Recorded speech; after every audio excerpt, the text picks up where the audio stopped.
Captain Minho stepped off his transport ship and breathed in the sweet air of Kepler 442b. The smell of flowers and fresh earth filled his lungs. This was his favorite place in the entire galaxy. "Welcome back, old friend," called Jiho from across the landing pad. The colony administrator had a huge smile on his face. Behind him stood 3 Villani, their leaf-like bodies glowing soft green in the afternoon sun. "It's good to be home," Minho said, though this wasn't really his home. Earth was far away, but this place felt more like home than anywhere else. The Villani named Bloom stepped forward. Her body sparkled with tiny lights that meant happiness. Minho had learned to read their light patterns over many visits. Blue meant calm, yellow meant curious, red meant danger, but green always meant joy. "The children have been asking about you every day," Bloom said. Her voice sounded like wind through leaves. "They want to show you their new garden." Minho walked with them through the city streets, but these weren't normal streets. The buildings were alive. They grew from the ground, like giant trees. There, walls breathed slowly in and out. Flowers bloomed along the sides. Small streams of clean water flowed down from the roofs. "How do you make them grow so straight?" Minho asked, touching one of the living walls. "We sing to them," said another Villani named Echo. "Different songs for different shapes. The buildings learn to grow the way we want." A group of children ran past them. Some were human kids with brown and blonde hair. Others were young Villani, small and bright green. They were all laughing and playing together. A human girl was teaching a Villani boy how to skip stones in a pond. The Villani boy kept missing, but he was giggling each time. "Look at them," Jiho said proudly. 20 years ago, nobody thought this was possible. 2 different species living together like family. They walked to the central plaza where hundreds of people gathered. Humans sat next to Villani on benches, made of living wood. Children played while their parents talked. An old human man was teaching a group of Villani how to paint with watercolors. The Villani were fascinated by the bright colors spreading on paper. "We never had art like this before," Bloom explained. "We can make light patterns with our bodies, but this is different. These colors stay forever." On the other side of the plaza, Villani elders were teaching human scientists about their plants. They showed how to make medicine from special flowers, how to grow food that tasted better than anything on Earth, how to make buildings that fixed themselves when they broke. "They're amazing teachers," said Dr. Nari, one of the human scientists. "In 5 years, they've taught us more about plants than we learned in 500 years on Earth." As evening came, the real magic began. The Villani started their nightly song. It began with just one voice, then 2, then dozens.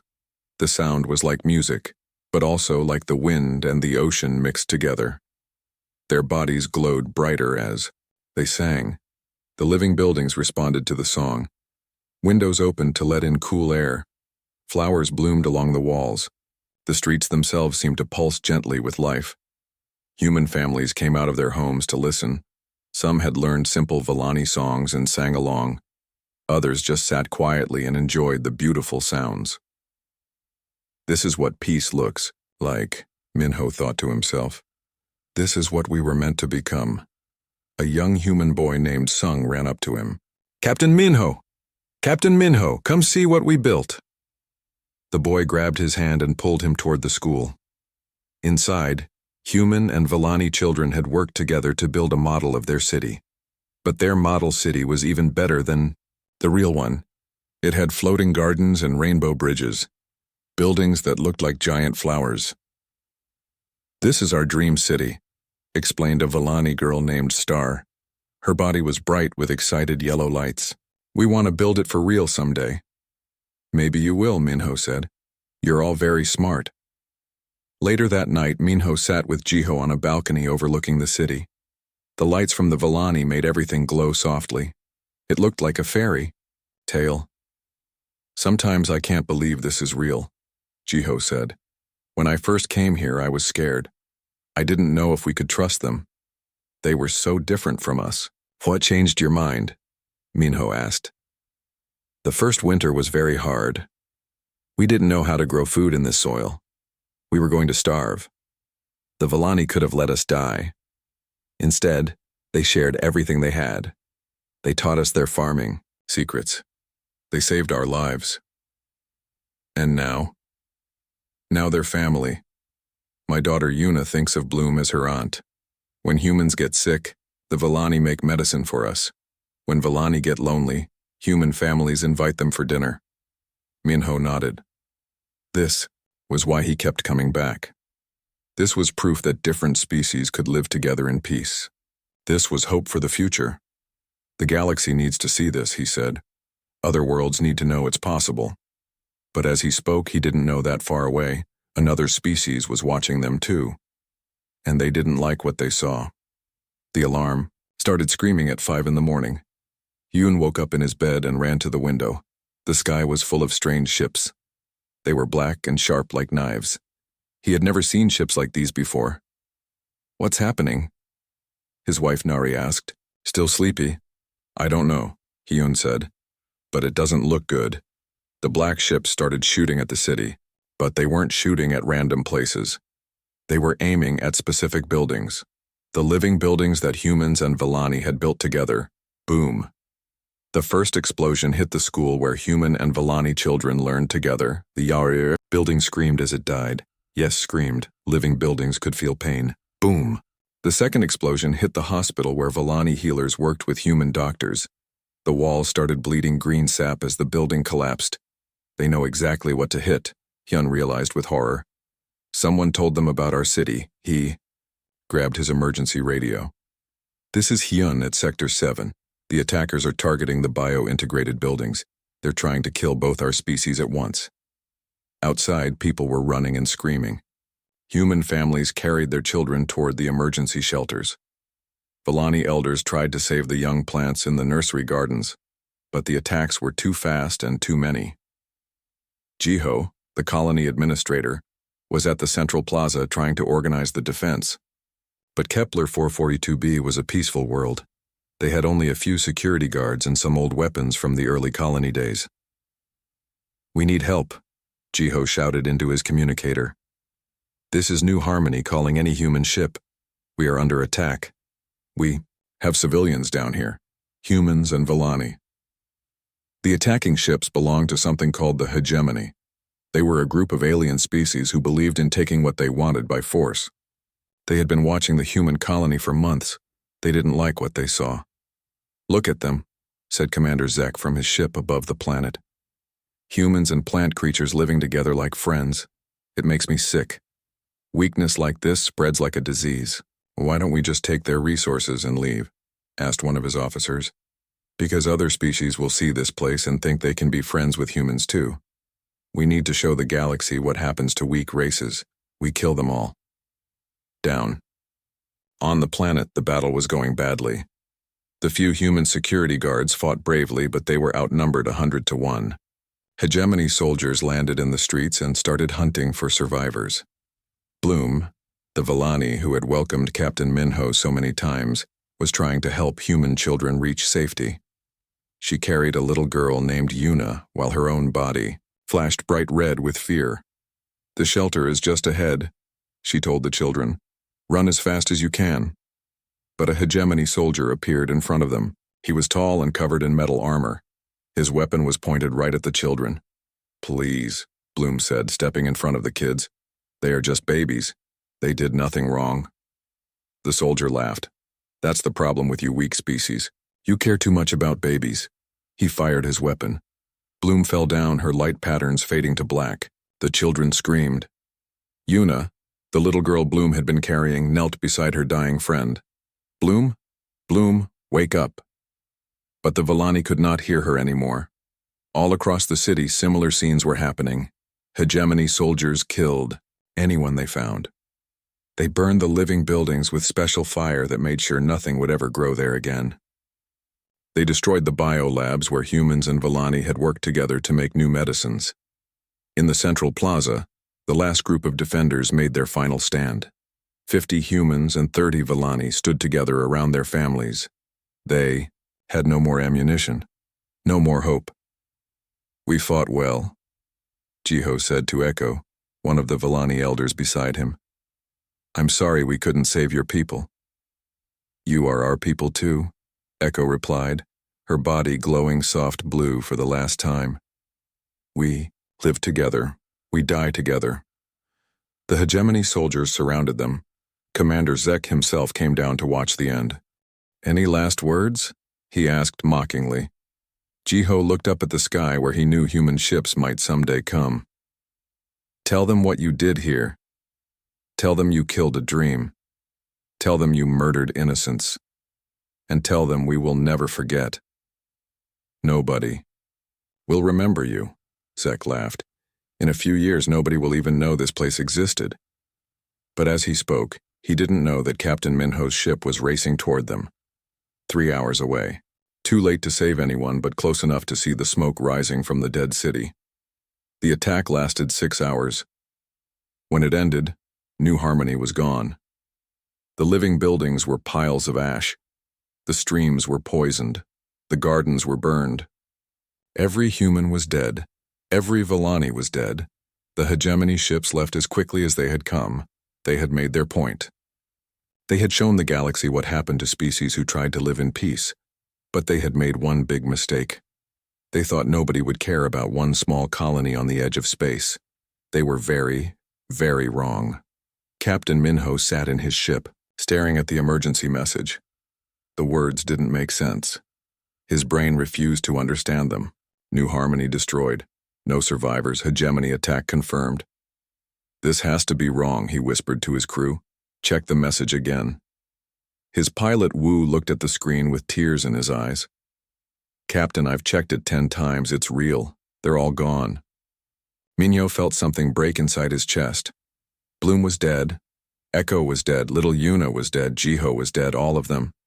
Every single person he had come to love on that beautiful world. Why? He asked the empty space around him. They never hurt anyone. They just wanted to live in peace. The news spread through human space like wildfire. Every colony, every ship, every space station got the same terrible message. The Villani were gone. The dream was dead. On Earth, Admiral Day sat in his office reading reports from Kepler 442b. The rescue ships had arrived too late. They found burned cities and poisoned rivers. They found bodies, thousands of bodies, human children and Villani, elders lying together in the ash. How many humans lived there? Asked his assistant.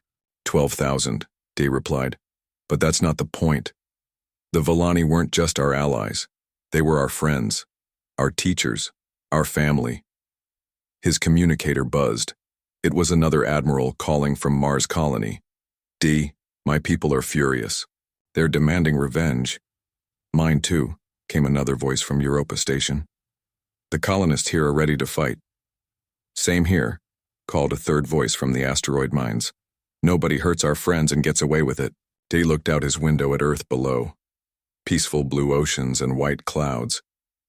For a moment he remembered what humanity used to be like. Peaceful explorers looking for new worlds and new friends. That time is over, he said quietly. Then he opened a channel to every human settlement in the galaxy. This is Admiral Day of Earth Command. By now you have all heard about Kepler 442b. You know what the hegemony did to our friends. You know they murdered innocent people for no reason except hate. Across human space, millions of people stopped what they were doing to listen. For 50 years we have been peaceful. We have tried to make friends with other species. We have shared our technology. We have helped those in need. We have shown mercy to our enemies. On Mars, factory workers put down their tools. On Europa, farmers left their fields. On the asteroid mines, engineers stopped their machines. But some people think our kindness makes us weak. Some people think humans are easy targets. Some people think they can hurt what we love, and we will do nothing. Captain Rena stood on the bridge of her cargo ship, listening to the speech. She had visited New Harmony many times. She had friends there, human friends and Villani friends. They are wrong, Admiral Day continued. Today I am ordering full mobilization of all human forces, every ship, every weapon, every person who can fight. Rena looked at her crew. Sung, her engineer, had grown up playing with Villani children. Kai, her navigator, had learned star mapping from Villani teachers.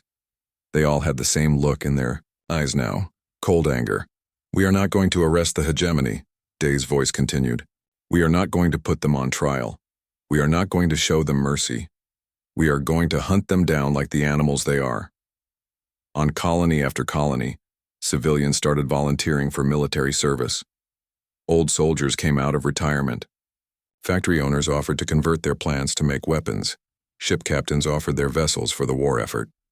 "The hegemony wanted to see what humans do when we stop being nice," Day said. "Now they will learn." Rena opened her ship's communication system. "This is Captain Rena of the cargo vessel Golden Dawn. I volunteer my ship and crew for the war effort. This is Captain June of the mining ship Rockbreaker. Count us in. This is Captain Hana of the passenger liner Star Dancer. We're ready to fight." The voices kept coming. Hundreds of ships, thousands of volunteers, an entire species united by grief and rage. But it wasn't just about revenge. It was about love. The Villani had taught humans that different species could live together. They had shown humans a better way to exist in the galaxy. And now they were gone. "We're not just fighting for the dead," Rena told her crew. "We're fighting for the dream they showed us. We're fighting to make sure no one else ever has to die like they did." Within hours, human space began to change. Peaceful colonies became military bases, cargo ships became warships, scientists became weapons designers. The entire human civilization turned itself into a machine designed for one purpose: making the hegemony pay. Other species in the galaxy watched nervously as human ships began moving toward hegemony space. They had always seen humans as friendly, traders and explorers. Now they saw something different, something older, something dangerous. "Maybe we should stay out of this," said the ambassador from the Keth Republic to his council. The humans looked different now, scary different. He was right to be afraid. Humanity had just remembered something they had forgotten during 50 years of peace. They remembered how to be warriors. And this time, they were fighting for something more important than territory or resources. They were fighting for love. The first hegemony convoy never saw the attack coming. Captain Rena's ship Memory of Bloom dropped out of hyperspace right on top of them. Her weapons officer Kai didn't even ask for orders. He just started firing. Direct hit on their lead ship, Sung reported from the engine room. 2 more vessels trying to escape. "Don't let them," Rena said coldly. "No survivors, no witnesses, no mercy." The battle lasted 3 minutes. When it was over, nothing was left but floating metal and bodies in space. "Any distress calls?" Rena asked. "They tried to send one," Kai replied. "I jammed their communications. Nobody knows we were here." This was happening all across hegemony space. Human ships appeared without warning. They struck fast and disappeared. The hegemony military didn't understand what was happening at first. "Sir, we've lost contact with Convoy 7, reported an officer to hegemony commander Vex. "Pirates?" Vex asked. "Unknown. We found the wreckage, but no clues. All ships destroyed completely. What about Convoy 8? "Also missing, sir. And Convoy 9, and the supply fleet to Gamma Station." Vex felt cold fear creep into his chest. "How many convoys have we lost this week?" 15, sir. It took the hegemony 3 months to realize they were at war with humanity. By then, it was too late. Captain Jun commanded the strike group Villani's Revenge. His job was hunting down hegemony leaders who had been at Kepler 442b. He had a list of names. He crossed them off one by one. Target confirmed. His intelligence. Officer Ben reported. "Commander Zek is on that station." "The one who killed the children?" Jun asked. "Yes, sir. He's the one." Jun smiled, but it wasn't a happy smile. "Good. I've been looking forward to meeting him." The attack on Gamma Station was brutal. Human ships surrounded it completely. They cut off all escape routes. Then they sent a message. "This is Captain Jun of the Human Liberation Fleet. We want Commander Zek. Send him out and the rest of you can live. We don't negotiate with terrorists," came the reply. "We're not terrorists," Jun said calmly. We're farmers. You killed our crops. Now we're harvesting what you planted. The station's weapons fired first. Human ships fired back. The battle lasted 6 hours. When it ended, the station was a burning wreck floating in space. They found Commander Zek hiding in an escape pod. Please, he begged when they brought him aboard June's ship. I was just following orders. I didn't want to kill those plant things. Their names were Bloom and Echo, June said quietly. They had families. They had dreams. And you burned them, alive. Zek never made it to a prison. His body was found floating in space the next day with a message attached. This is what happens to child killers. The hegemony tried to fight back, but they couldn't. Humans knew too much about them. For years, human diplomats and traders had been visiting hegemony worlds. They had mapped every military base. They knew every supply route. They had even learned their languages and customs. How do they know about our secret bases? Asked Hegemony Admiral Torx. The humans have been preparing for this war for years, his aide replied. While we thought they were weak traders, they were actually spies. But they seemed so friendly, so peaceful. That was the plan, sir. They made us trust them. Now they're using everything they learned to destroy us. Captain Hana led the assault on Hegemony Prime, their capital world. Her fleet of 200 ships appeared in their sky like an angry storm. This is Admiral Hana of the Human Defense Force. She broadcast to the planet below. You have 1 hour to surrender all military personnel who participated in the Kepler 442b massacre. After that, we start shooting.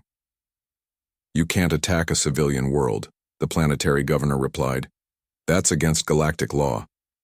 You should have thought about that before you murdered our children, Hana said. 59 minutes remaining. The planet's military leaders tried to escape in small ships. Human fighters shot them down one by one. Some tried to hide in underground bunkers. Human soldiers found them with heat sensors. A few tried to surrender. We're sorry, they said. We made a mistake. Please forgive us. Tell that to Bloom, the human soldiers replied. Tell that to Echo. Tell that to all the children you burned. By the end of the year, 27 hegemony worlds had gone dark. Their military was destroyed. Their government was scattered. Their survivors were fleeing to the outer rim of the galaxy. Other alien species watched in shock. They had never seen humans fight like this before. This wasn't war, this was extermination. Maybe we should help the hegemony, suggested the Keth ambassador during a Galactic Council meeting. Help child killers, replied the Andromedans. Are you insane?